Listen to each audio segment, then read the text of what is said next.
17. Jean 3, 16 jusqu'à 17. Amen. Car Dieu a tant aimé le monde qu'il a donné son Fils unique, afin que quiconque croit en lui ne périsse point, mais qu'il ait la vie éternelle. Dieu en effet n'a pas envoyé son Fils dans le monde pour qu'il juge le monde, mais pour que le monde soit sauvé par lui. Amen. Amen. Amen. Ici, nous voyons bien ce verset qu'on connaît, un chapitre qu'on connaît. C'est d'ailleurs le chapitre que tout le monde utilise pour aller évangéliser, dire à ces personnes qui ne connaissent pas encore Christ que Dieu a envoyé son Fils pour que ces personnes soient sauvées. J'aime bien ici comment est-ce que c'est écrit. Oui, Dieu a tant aimé le monde qu'il a donné son Fils. On retrouve déjà de l'amour, on retrouve quelque chose qui émane également de l'amour, ce qu'on appelle le fait de donner. C'est lui qui aime, donne. Donc Dieu a tant aimé le monde qu'il a donné son Fils unique. Son unique pour que tous ceux qui placent leur confiance en lui échappent à la perdition et qu'ils aient la vie éternelle. Alléluia. Amen. La Bible dit pour que quiconque reconnaîtrait Christ, quiconque accepterait Christ, qu'il puisse avoir la vie éternelle. Et tout ceci est fait grâce à l'amour. Moi je me demande qu'est-ce qui a poussé Dieu? Qui a poussé Dieu? Dieu l'a fait de sa propre volonté par son amour. Voilà pourquoi j'aimerais commencer à dire à quelqu'un ce soir, celui qui a l'amour ne se fait pas pousser. Celui qui a l'amour, on ne le pousse pas.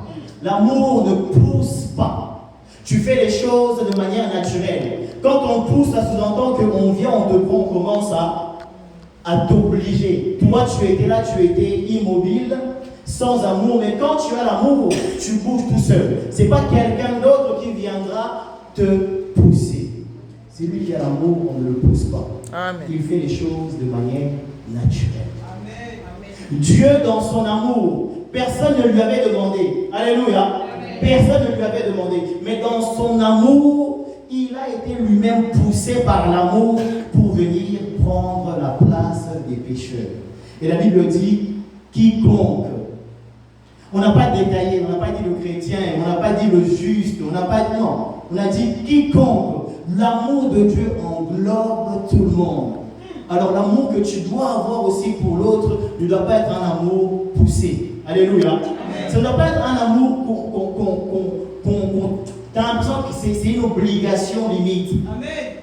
L'amour que tu dois avoir pour ton prochain, c'est ce genre d'amour où on ne te pousse pas, mais tu fais les choses parce que tu reconnais en toi que cette personne-là a besoin de ceci, a besoin de cela. Amen. Cette personne a besoin de mon amour. Alléluia. Amen. Cette personne a besoin que je puisse l'aider. Parce que l'amour, c'est un terme qui est assez général, mais l'amour, comment va se manifester au quotidien?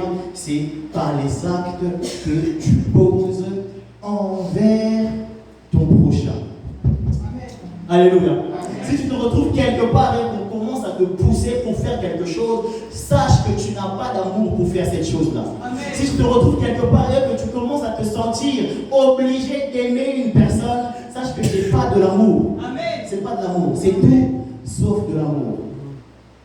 L'amour, c'est pas quelque chose de forcé. Celui qui a l'amour, il fait les choses sans même qu'on lui demande. Il fait les choses sans même qu'on lui demande. Je vais prendre un exemple de deux personnes qui sont amoureuses. Quand l'amour commence, quand ces choses-là commencent dans ces personnes-là, ces gens sont prêts à tout. On ne les pousse pas, personne ne les oblige, mais ils sont prêts à tout juste pour passer du temps ensemble. Ils sont prêts à tout juste pour écouter l'autre. Ils sont prêts à tout juste pour booster l'autre, pour aider l'autre. Parce que l'amour qu'ils ont en eux fait en sorte qu'ils puissent se retrouver faire quelque chose. Ce n'est pas quelqu'un qui les pousse, pardon. On ne viendra pas te dire, tiens, toi ma soeur, tu dois te marier avec cet homme-là parce que nous pensons, non. Si tu n'aimes pas cette personne-là, par toi-même, personne ne va te pousser pour que tu puisses l'aimer. Donc, il y a beaucoup de personnes qui se disent, mais moi je me suis retrouvé dans un mariage et je n'ai pas aimé cette personne-là. Oui, mais est-ce qu'on t'a poussé? Personne ne t'avait poussé. Tu es parti tout seul. L'amour que tu avais pour cette personne-là t'a poussé là-bas. Si tu es parti parce qu'on t'a poussé, sache qu'un jour tu fuiras. Parce que tu n'auras pas le vrai amour en toi. C'est ça l'amour que Dieu nous montre et c'est ça l'amour que nous, les chrétiens, nous sommes censés avoir au quotidien. Et cet amour n'est pas seulement réservé aux chrétiens, n'est pas seulement réservé aux gens que tu aimes dans ta famille, c'est pas seulement réservé à une catégorie de personnes. Cet amour, et tu dois le donner, il doit être accessible à tout le monde. Voilà pourquoi Dieu dit quiconque. L'amour que tu as, tu dois aussi l'exprimer envers des personnes que tu ne connais pas forcément. Envers des personnes que tu n'apprécies pas forcément. Envers des personnes peut-être avec lesquelles tu es en conflit. L'amour de Dieu doit être au-dessus de ce conflit, doit être au-dessus de de la situation qui vous oppose. L'amour de Dieu. L'amour de Dieu va faire en sorte que toi-même, tu ailles peut-être chercher cette personne, peu importe que tu aies raison ou pas. L'amour de Dieu va faire en sorte que tu partes vers cette personne-là, ce que Dieu a fait. C'est lui qui est venu vers nous. Alléluia. D'ailleurs, c'est écrit dans la Bible. C'est lui qui nous a aimés en premier. C'est pas nous. Donc, l'amour que tu as, si cet amour-là est un amour de Dieu, c'est à toi qui est au courant, c'est à toi qui a cette sagesse d'aller vers l'autre. On ne doit pas te pousser. Personne ne doit te pousser. Que ce soit tes parents, que ce soit, personne ne doit te pousser. Si tu es rempli d'amour pour quelqu'un, personne ne te poussera. C'est à toi de faire le premier pas. Comme Dieu a fait le premier pas pour nous. Alléluia. Maintenant, quand je parle comme ça, dans ton cœur, tu dois te poser des questions. Mais bon, est-ce que moi j'exprime, est-ce que je manifeste cet amour dans mon entourage? Est-ce que je manifeste cet amour au travail, dans la famille? Est-ce que moi je suis ce genre de personne quand je me prends la tête avec une autre personne ou quand j'ai un peu des litiges avec une autre personne? Est-ce que je fais le premier pas ou j'attends que quelqu'un fasse le premier pas? Est-ce que c'est moi qui prends les devants pour chercher la réconciliation, pour chercher la paix, ou c'est quelqu'un d'autre où je dois attendre qu'on me pousse? Si tu te poses et tu ne veux rien faire, tu es assis, tu attends que quelqu'un vienne te pousser pour aller faire la paix avec ton frère, sache que tu le fais de manière hypocrite. Amen. Tu le fais de manière hypocrite. Tu vas aller, bien évidemment, tu vas parler avec la personne, tu vas peut-être aussi dire, ah, toi aussi pardonne-moi pour ce que j'avais dit, je te pardonne aussi, mais à l'intérieur de toi, il ne se passe absolument rien, tu es un hypocrite et tu as absolument rien fait. Parce que l'amour, c'est quelque chose de très complexe. L'amour, c'est quelque chose, je dis bien, de très complexe. On a souvent l'habitude de croire que l'amour qu'on doit exprimer, on doit l'exprimer que pour les personnes qu'on aime. Pour les personnes avec qui il n'y a pas de soucis, il n'y a pas de conflit, et pour avec qui on partage certaines valeurs. Non, l'amour, le vrai amour, c'est pas ça. L'amour de Dieu, quand il a envoyé Christ, c'était pour les pécheurs. C'était pour les personnes qui étaient en réalité contre lui, contre la nature de Dieu, contre la parole de Dieu. Ils vivaient leur vie en dehors de la parole de Dieu, mais l'amour de Dieu a poussé à ce que Christ meure à la croix pour les sauver. L'amour que tu dois manifester, tu dois le manifester pour quiconque et pas seulement pour les gens que tu aimes. Sinon, il n'y a pas d'effort. Tu ne fournis aucun effort. Tu fournis aucun effort. Pour que l'amour de Dieu par Christ puisse être accompli, l'effort a été fourni à la croix par le sacrifice. Est-ce que toi tu te sacrifies pour retrouver la paix dans ta famille? Est-ce que tu te sacrifies pour retrouver la paix avec tes amis, avec ton entourage? Qu'est-ce que tu fais? Est-ce que toi tu aimes les gens qui ne t'aiment pas? C'est ça le vrai amour. Amen. C'est-à-dire que là où c'est compliqué, moi je dois manifester l'amour. C'est pas là où c'est facile, oh j'aime ma maman, ouais, ma maman, on sait déjà, c'est normal. Donc d'ailleurs on dit, le monde dit c'est un amour qu'on ne choisit pas. Amen. Alléluia. Oui, mais j'aime déjà les membres de ma famille, oui, mais c'est un amour que tu n'as pas choisi, c'est naturel, c'est comme ça. Tu ne fais pas d'effort. Il n'y a aucun effort que tu fais pour aimer un membre de ta famille. Il n'y a aucun effort que tu fais pour peut-être aimer celui qui t'a mis au monde. Mais celui qui ne t'aime pas, c'est lui qui te combat, c'est lui qui te critique matin, midi, soir, et que tu es au courant de ces choses. Si toi, tu te sacrifies, tu passes au-delà des considérations qu'il a pour toi, là, tu commences à rentrer dans la dimension de l'amour de Dieu. Amen. Partir vers les gens qui ne t'aiment pas, qui te rejettent, qui t'insultent, qui ne veulent pas t'écouter. C'est ce que Dieu a fait. Et nous, en tant que chrétiens, on a reçu Christ. Celui qui a reçu Christ, il a reçu Dieu. Donc, il a reçu son amour. Et donc, dans sa vie, on doit voir ces signes se manifester. Mais ce qui se passe aujourd'hui, c'est que même dans l'église, les gens, dès qu'ils se prennent la tête, là, c'est compliqué. Au moins, il y en avait dimanche, pas hier, Seigneur, moi j'aime, moi je fais ceci. Ne fais pas ça, arrête de mentir. La Bible dit, pardonne-nous nos offenses comme nous pardonnons aussi à ceux qui nous ont offensés. Vous savez, dans cette phrase-là, il y a ce piège-là. À chaque fois que toi tu demandes la miséricorde de Dieu, si toi tu n'arrives pas à accorder miséricorde, sache que Dieu ne t'entend pas. Alléluia. Il ne t'entendra pas. Parce que ça, c'est la prière que Jésus lui-même nous a recommandée. Et il dit, pardonne comme nous pardonnons. Tu ne peux pas venir réclamer de l'amour auprès de Dieu si toi-même tu n'aimes pas à côté. Alléluia. L'amour. L'amour va faire en sorte que tu ne puisses pas forcer, qu'on ne te pousse pas.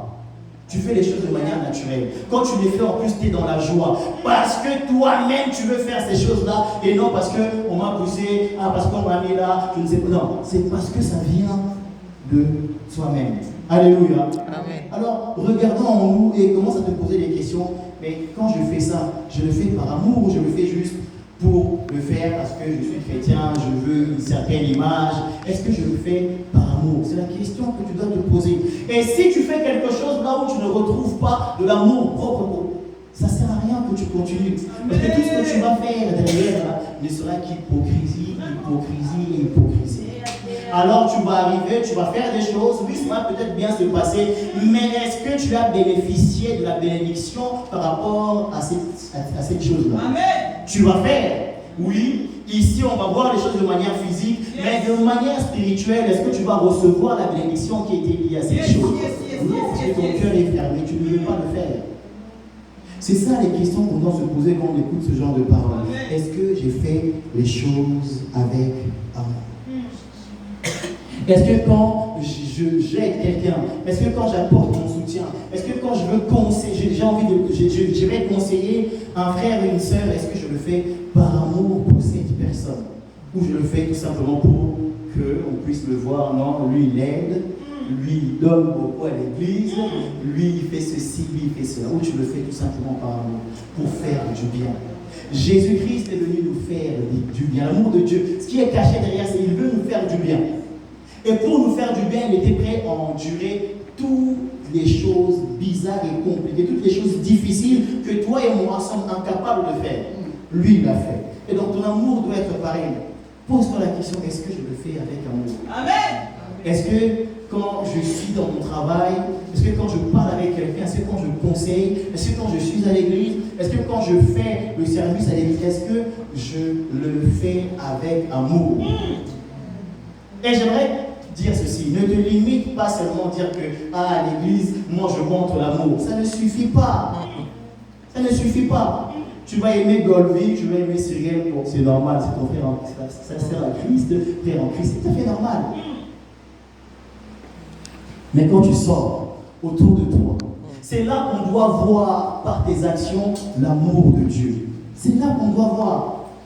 À l'église, tu aimes tout le monde, bon, on te connaît déjà, bon, tu aimes tout le monde, on sait que tu es chrétien. Mais quand tu sors de l'église et que tu es dans un autre environnement, comment tu te comportes? Est-ce que tu exprimes encore l'amour? Parce que c'est par ça que les gens vont dire, ah, cette personne est différente. On trouve un amour qu'ailleurs on n'arrive pas à retrouver.